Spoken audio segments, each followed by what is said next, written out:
কারণ আপনাকে আমার অসহ্য লাগছে। আমি চাই না আপনি এখানে থাকুন। চারু, আমি তো আপনাকে সরি বললাম, আপনি তাও আমাকে চলে যেতে বলছেন। হ্যাঁ বলছি, কারণ আপনি সামনে এলে আমার বিরক্ত লাগছে। আপনি একটা বলছি আমাকে প্লিজ একটু একা থাকতে দিন। চারু, আপনি যদি এরকম করেন তাহলে আমার কি ভালো লাগবে? আর আপনি যদি না খান তাহলে তাহলে আমিও খাবো না। তো খাবেন না? খাবেন না? কাকে ভয় দেখাচ্ছেন আপনি? আসলে আমার যা বলার আমি বলে দিয়েছি, এবার আপনি কি করবেন সেটা আপনার ব্যাপার। আপনি এরকম কেন করছেন চারু? আপনার এমন আচরণ আমাকে খুব কষ্ট দিচ্ছে। হয়তো আপনিও ভেতর ভেতর খুব কষ্ট পাচ্ছেন চারু।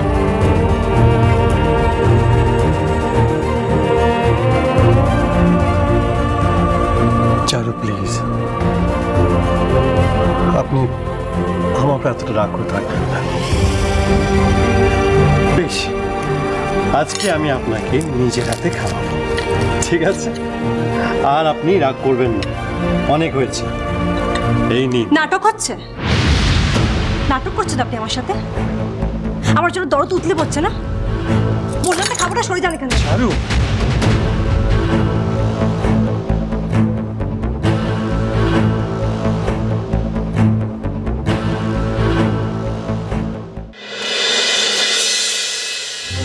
আপনাকে তো বলছি চলে যেতে, তা শুধু শুধু হাঁ করে দাঁড়িয়েছেন কেন এখানে? আশ্চর্য, দেখতেই পাচ্ছেন একটা মানুষ আপনাকে বারবার বলছে চলে যাওয়ার জন্য। আচ্ছা, আপনার মিনিমাম বোধটুকু নেই না?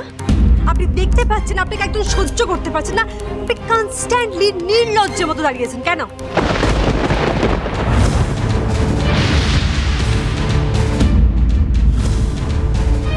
চারু,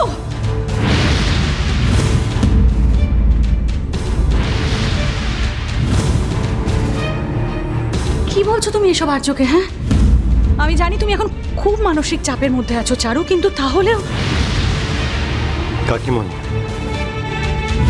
ওকে বলতে দাও। আমার কথাগুলো শুনতে খুব ভালো লাগছে তাই না? আমার রাগ হচ্ছে, এটা থেকে আমি শান্তি পাচ্ছি। আশ্চর্য, আপনার গায়ের চামড়া কি খুব মোটা? চারু, চারু, আর্য,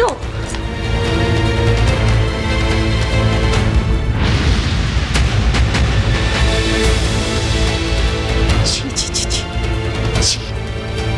এই তোমার মানসিকতা, বুদ্ধি শুদ্ধি কিচ্ছু নেই মিশমি? না নেই নেই। খুশি? আরে খুশি তো তোমার হওয়া উচিত মিশমি। যেই ছেলেটাকে খাওয়ারের টেবিলে তুমি ওইভাবে অপমান করলে, সেই ছেলেটাই তোমার জন্য কিন্তু এই ঘরে খাবার নিয়ে এলো। তুমি কি করলে? কোথায় তোমার গর্ব হওয়া উচিত তা নয়, সেই ছেলেটাকেই তুমি ঘর থেকে এইভাবে অপমান করে তাড়িয়ে দিলে। বেশ করছি। আপনারা আমাকে চারু ভাবেন তো, মানে ওনার স্ত্রী।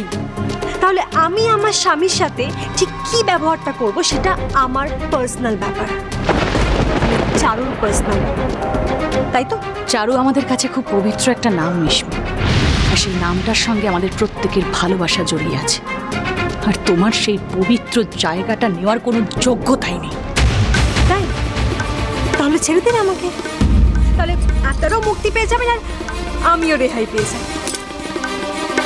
হ্যাঁ, সেটাই করতে হবে, কারণ দিনের পর দিন তুমি এই বাড়িতে যা শুরু করেছো তাতে যে কোনো সুস্থ স্বাভাবিক মানুষের পক্ষে সেটা মেনে নেওয়া সত্যি খুব কষ্টকর হয়ে যাচ্ছে। আর একটার পর একটা অপমান তুমি আর্যকে করেই যাবে, আর ও চুপচাপ ওর ভালোবাসা অপাত্রীভাবে বিলিয়ে যাবে, সেটা তো হতে পারে না। এই আর্যকে আমি সত্যিটা বলবই।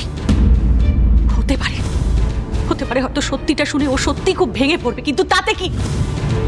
তোমার হাত থেকে তো অন্তত মুক্তি পাবে। বেশ বেশ, তো তাহলে যেটা করা সেটা করুন। হ্যাঁ, করবই তো। এই বাড়ি থেকে তোমার যাওয়ার সময় এবার হয়ে এসেছে। চলে যাই তাহলে? বাহ, কি ভালো না? মানে আমি আমার হারিয়ে যাওয়ার সেই সব রঙিন দিনগুলো খুঁজে পাবো।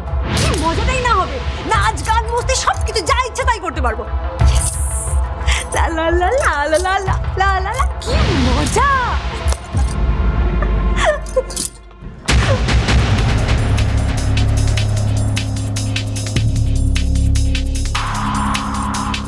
জানো আন্টি, আজকে না তোমাদের আর্য আমাকে খাওয়াতে এসেছিল, আমি স্ট্রেট না করে দিয়েছি।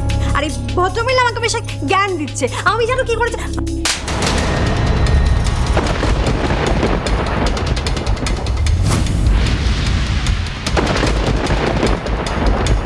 সব কিছুর একটা লিমিট আছে মিশমি।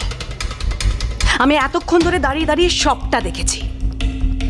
তুই না নিজের পায়ে নিজে কুড়ুল মারছিস। তুই তো কথা দিয়েছিলি আমাকে, তুই একবার অন্তত চারু হওয়ার চেষ্টা করে দেখবি। তারপর কি হলো? আবার আগের মতো ছেলে মানুষই শুরু করে দিলি। থ্যাংক গড এখন মল্লিকা বাড়িতে নেই। থাকলে যে কি হতো না গড নোস। মিশমি, আমি কিন্তু তোর জন্য আমার এতদিনের চেষ্টা ব্যর্থ হতে দেব না। আমার এই রাজত্ব আমি তোর ভুলের জন্য হারাতে পারবো না। একটা কথা না কান খুলে শুনে রাখ, যদি তোর ছেলে মানুষের জন্য আমার প্ল্যান বানচাল হয় না মিশমি, আমি কিন্তু তোকে মাইন্ড ইট।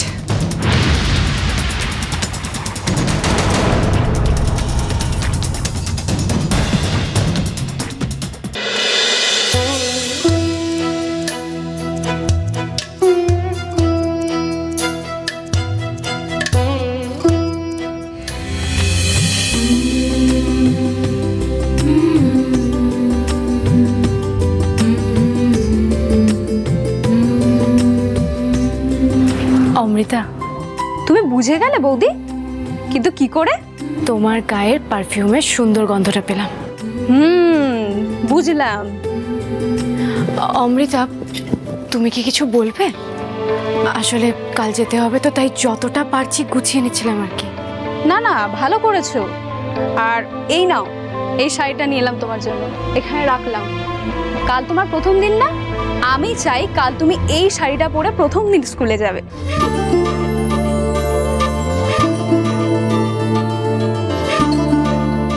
আচ্ছা, তাই হবে।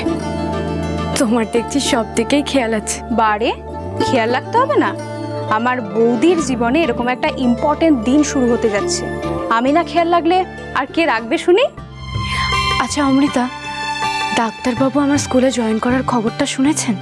হ্যাঁ শুনেছে, দাদা ফোন করেছিল। দাদা খুব খুশি হয়েছে আর তোমাকে কনগ্রাচুলেট করেছে। উনি ঠিক আছেন তো? আসলে এতদিন একটানা হসপিটালে রয়েছেন, ওনার কোনো অসুবিধা হচ্ছে না তো? দাদা ঠিক আছে বৌদি, আর অসুবিধা তো শুধু দাদার একার নয়।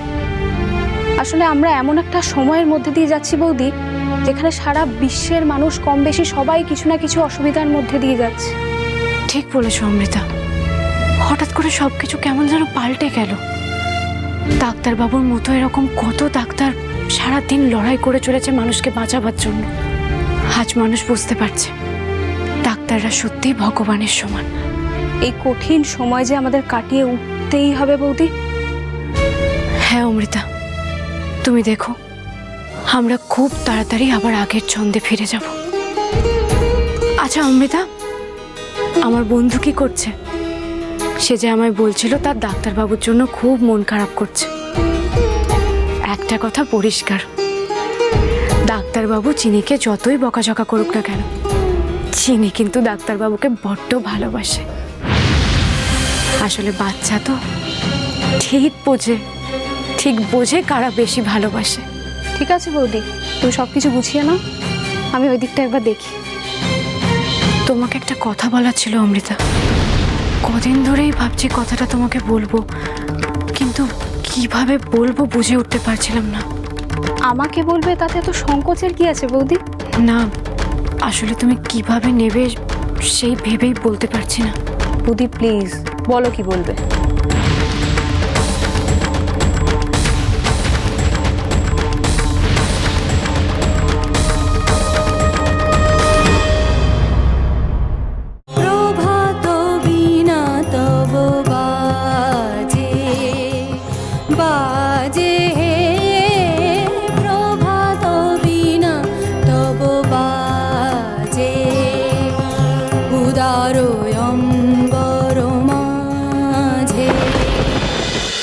ঝিরে বাতি